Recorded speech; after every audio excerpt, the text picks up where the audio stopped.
अभिवादन स्वीकार कीजिए नासिर का। दोस्तों, लुधियाना के मेरे एक सब्सक्राइबर हैं विजय अग्रवाल जी। उन्होंने एक बहुत ही सुंदर कहानी भेजी मुझ तक। भगवान श्री कृष्ण जी ने छोटी उंगली पर ही गोवर्धन पर्वत को क्यों उठाया। ये बहुत सुंदर कहानी है, आपको अच्छी लगेगी। जब भगवान श्री कृष्ण जी गोकुल वासियों को इंद्रदेव जी के प्रकोप से बचाने के लिए गोवर्धन पर्वत को उठाने वाले थे, तो उन्होंने अपनी उंगलियों से पूछा कि किस पर पर्वत को उठाएं।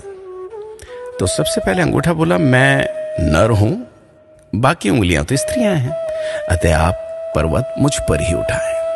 अब फिर तर्जनी बोली, किसी को यदि चुप कराना हो, मां को कोई संकेत करना हो, तो मैं ही तो काम आती हूं। इसलिए प्रभु आप केवल मुझ पर ही पर्वत उठाएं। इसके बाद मध्यमा बोली, सबसे बड़ी होने के साथ साथ शक्ति भी रखती हूं, अतः पर्वत आप मुझ पर ही उठाएं। फिर अनामिका जो थी वो भला क्यों चुप रहती। उसने कहा, देखिए, सभी पवित्र कार्य मेरे द्वारा ही संपन्न होते हैं। मंदिरों में देवी देवताओं को मैं ही तिलक लगाती हूं, अतः पर्वत आप मुझ पर ही उठाएं। अब भगवान ने सबसे छोटी उंगली कनिष्ठा की ओर देखा तो उसके नेत्र बरबस ही भर आए।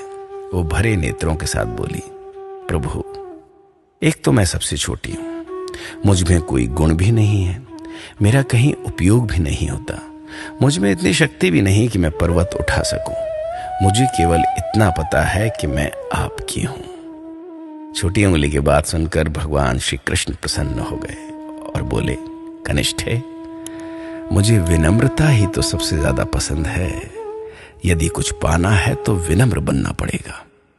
तब श्री कृष्ण ने छोटी उंगली को सम्मान देते हुए उसी पर गोवर्धन जी पर्वत उठाया। इससे एक बात तो समझ में आती है कि अहंकार कभी नहीं करना चाहिए।